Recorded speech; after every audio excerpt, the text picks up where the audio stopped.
Мне больше удобнее разговаривать на русском языке, потому что казахский язык для меня больше как... Мне неудобно разговаривать на нем.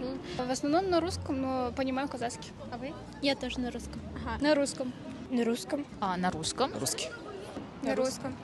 На русском. 50 на 50. На русском. Мне удобнее на русском. Мне культура России ближе, чем казахская культура. Я менің видеом қазақ тілінде, бірақ бұл менің конфликт жасау үшін жасаған бір арам ойым деп ойламаңдар. Менің каналымды ашсаңдар, барлық видео қазақша, бірақ әрине таза қазақшамен сөйлей алмаймын, сондықтан да арасында орысша сөздер болады. Мысалы, короче, даже деген сияқты обычный сөздер. Обычный деген сөздің өзі орысша. Бәріңе сәлем, барлығын білесіңдер, біз Қазақстан болғандықтан қазақша сөйлеу керекпіз. Бірақ телевизорды қосатын болсақ, қазақша YouTube каналдарды көретін болсақ, және де Қазақстанда шығарылған киноларды көретін болсақ, барлығы орыс тілінде. Ал егер де қазіргі қазақша шыққан киноларды көретін болсақ, онда ол жартылай қазақша немесе жартылай орысша. Әрине мен бұны вообще осуждать етпеймін, себебі мен де өзім қазір қазақша сөздерге орысша сөздерді қосып отырмын. Тағы да мысалға келтіретін болсақ, жұмысқа кіретін болсақ, және де жұмысқа кіріп болғаннан кейін зарплатамызды алу үшін банктағы терминалдарға тұратын болсақ, бірінші орыс тілінде, одан кейін қазақ тілінде таңдау болады. Және байқасаңдар, барлығымыз уже рефлекспен орыс тілін таңдаймыз. Даже банальный магазиндердің сатушысы көбінесе либо орыс, либо сол қазақ.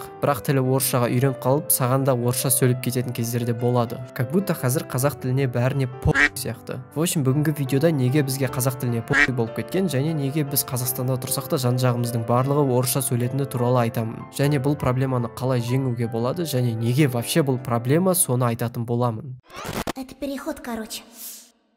Ең алдымен неге біз олай орысша сөйлеп кеткеніміз туралы айтайық, яғни тарихқа үңілсек. Бұл жерде мен сендерге көп миларыңды ашытпаймын, бірақ та ең басты бізде бұл жерде орыстандыру деген саясаты. Орыстандыру деген саясат 18 ғасырда Қазақ хандығы, яғни қазақтар Ресей империясына қосылған кезден басталды. Бұл жерде басты мақсат осы Ресей империясына кірген, яғни кеңес үкіметі болып қосылғандықтан барлық ел бір тілде, бір дінде және де бір салт дәстүрмен өмір сүру керек деген қағидада болды. Бұл тек қана бізде ғана болған жоқ, Ресей империясына қосылған Қырғызстан, Өзбекстан, Украина және де тағы да басқа сондай сияқты елдерде болды. Сол үшін сол кезде Ресей империясынан бастап Кеңес одағына дейінгі моментте әртүрлі елдердің жерлеріне орысша мектептер салынды, орысша христиандық діни мекемелер салынды, орысша пропагандалар жүргізілді. В общем, қазіргі норманы алып қарайтын болсақ, кішігірім тирания болды деп айтсам болады. Өйткені қазіргі норманы алып қарайтын болсақ, TikTok'та немесе YouTube'та ашсақ, барлық елде сөз бостандығы деген саясаты жүріп жатыр. Яғни сен демократиялық елде тұрып атқандықтан сен мұсылман боласың ба, христиан боласың ба, атеист боласың ба, немесе макаронный монстрға сенесің ба, короче, өзің білесің. Бірақ ол кезде елде коммунизм болғандықтан ол норма болды. Адамдар үшін личностный даму, үйленбеу, бала туу және де тағы да басқа заттар өте үлкен күнә болып есептелді. Әрине бұл мемлекеттердің жеріне қазақстандық жерлер кірді. Мысалы, соның ішінде Семей, Өскемен және де қазіргі Алматы әрине. Семей, Өскеменді алып қарайтын болсақ, ол әрине Ресейге жақын болғандықтан сол жерде жүргізіледі. Ал Алматы не үшін дейтін болсаңдар, Алматы себебі ол кезде елдің астанасы болып саналды. Әрине мен тарихты қатты білмеймін, мынаның бәрі өзім оқып алған краткий история. Сондықтан да қатты судить етпеңдер. Егер де толығымен айтатын болсақ, СССР және Ресей империясы біздің тілімізге және де біздің салт дәстүрімізге үлкен проблема алып келді.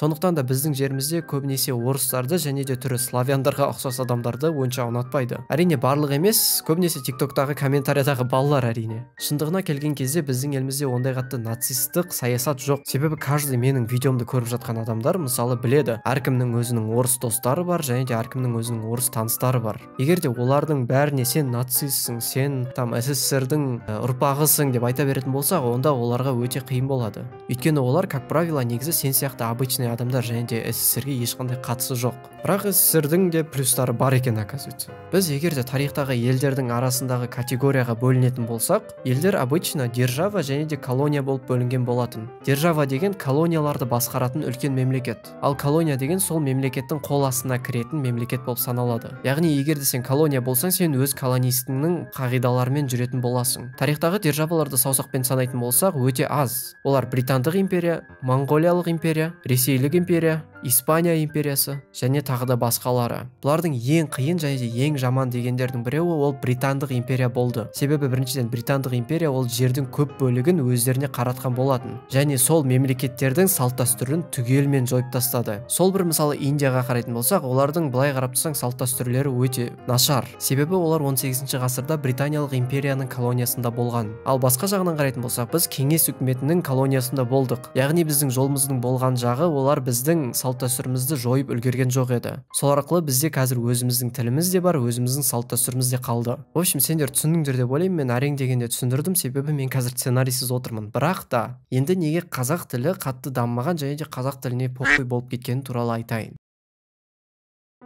Бірінші қарапайым белгі ол қазақша контенттің болмауы. Егер де қазіргі заманда әлемдік платформа YouTube-та ашатын болсақ, онда қазақша каналдарды табу өте қиын. Көбісі рекомендацияға да шықпайды, ал егер де шығатын болсақ, онда онша емес контенттер. Просто жай ғана тексеріс ретінде, егер де YouTube-та местоположениен Қазақстан деп қойып, одан кейін трендске кіретін болсаң, оның ішінде бір какой-то ненужный программалар тұрады. Соның ішінде баяғыда болған қалаулым, қос лайк және де тағы да басқа керек емес комедия фильмдар. В общем, адамға ешқандай даму жағынан пайдасы тимейді видеоларды көресіңдер. Бірақ қазір сендер айтулар мүмкін, қалаулым, қосылайк дегендер біздің рекомендациямызда жоқ деп. Я, келсем жоқ, бірақ та әр нәрсенің орнын басатын заттар бар. Ол Бишімбаевтың суды. Бұл мен уже за**бала шынымды айтсам. Мен ешқандай политик емеспін, бірақ та елімізге қарайтын болсақ, еліміздің жағдайы өте қиын болып жатыр, және де адамдардың YouTube-та көретіні ол Бишімбаевтың суды. Как будто шынымен де сендерге похуй сияқты. Еще бұл Бишімбаевтың суды да орыс тілінде өтеді. Жарайды, негативті қояйық, ешқандай да Бишімбаевтың суды қосылайық дегенді айтпай қояйық. Просто екінші тағы да бір факт, қазақ тілдің әлемдік тілде деңгейде пайдасы онша жоқ. Оны біз мойындауымыз керек. Қазақ тілінен қарағанда әлемдік деңгейде орыс тілдің пайдасы бар. Егер де қатты дамымаған елдерді қарайтын болсақ, мысалы сол Өзбекстан, Қазақстан, Қырғызстан және де Грузия деген сияқты елдерді қарайтын болсақ, олардың барлығы орысша сөйлейді. Яғни бұрынғы СССР-дің елдері. Енді осы факторға қарап қазақ тілі мен орыс тілін салыстыратын болсақ, қазақ тілі біздің өзіміздің елімізде керек болмаса, онда әлемдік деңгейде не керегі бар? Жоқ, бұл айтқан высказыванием ешқандай тілдің деңгейін түсіру мақсатында емес. Неге мен қазақ тілі мен орыс тілін салыстырдым? Себебі орыс тілі мықты болса да, әлемдік деңгейде оның да деңгейі түсіп бара жатыр. Өйткені жер шарын алатын болсақ, 190 мемлекет бар. Соның көбісі мысалға әлемдік брендтер шығаратын болса, әлемдік шоулар немесе кинолар шығаратын болса, олар көбісі немесе ағылшынша болады, немесе испанша тілде болады. Осы екі тіл қазіргі уақытта Қытайдан басқа елдерде үлкен приоритетте.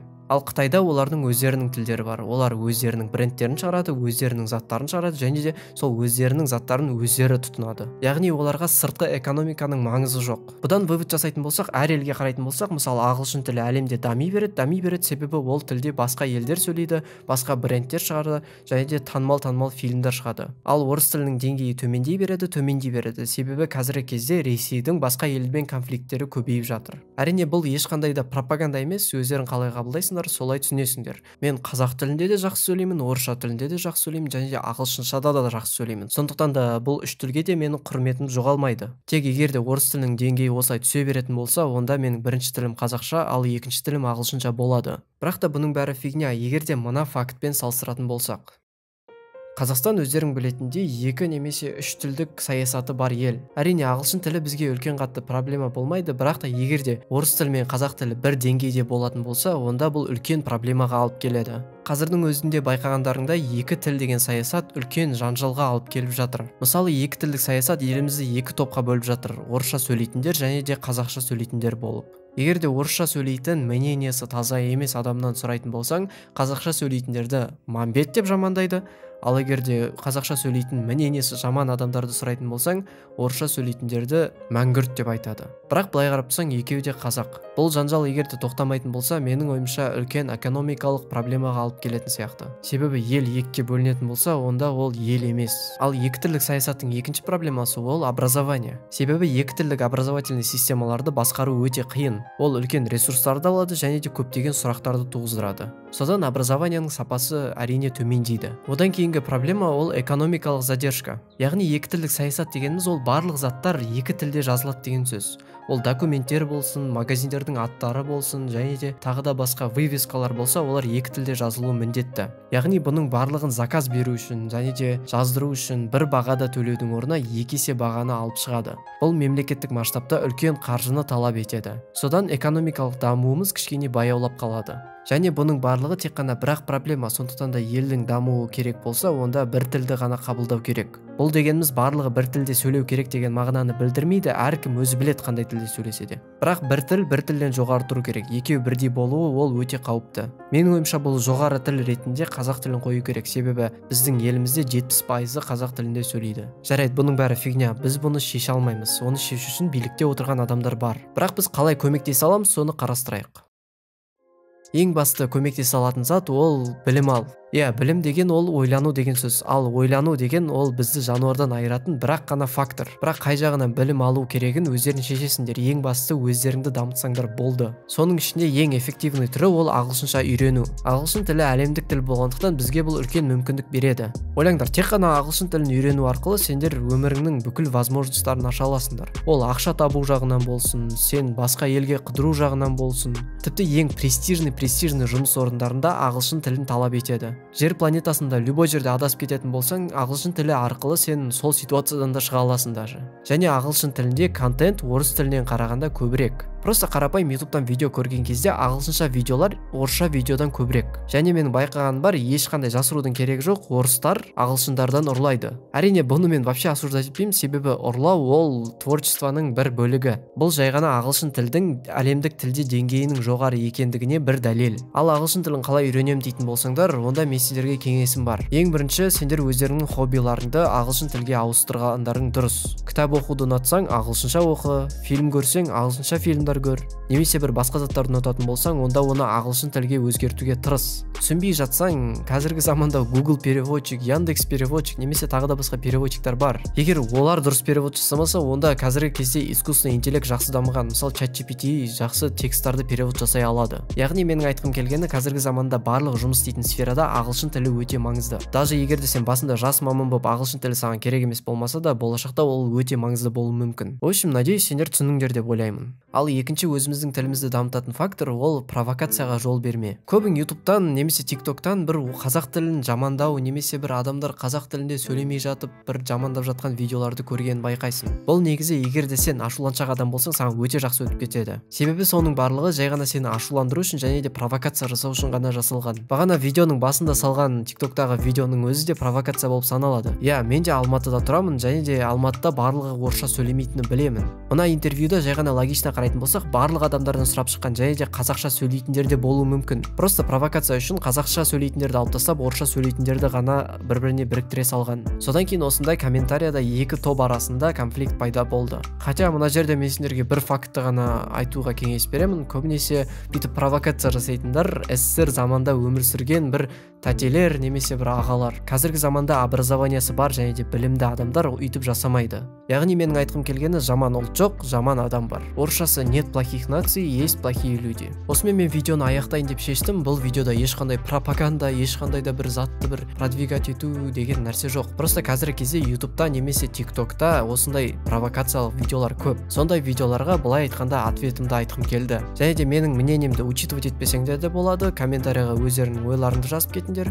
Видео сценарийсіз болғандықтан кейбір жерден қателесу мүмкін, мысалы тарихи факттардан. Оны да түзеулеріңе болады, себебі мен тарихшы да емеспін, ешқандай жай ғана YouTube каналым болғандықтан өзімнің мненияларымды және де өзімнің высказываниямды айта аламын. Бұл видеоны да каналда көп видео шықпағандықтан шығардым, және де может өтіп кетеді, может өтпейді, көреміз. Осымен видео аяқталды. Видеоға лайк басып, каналға тіркеліп кетіңдер. Давайте, короче.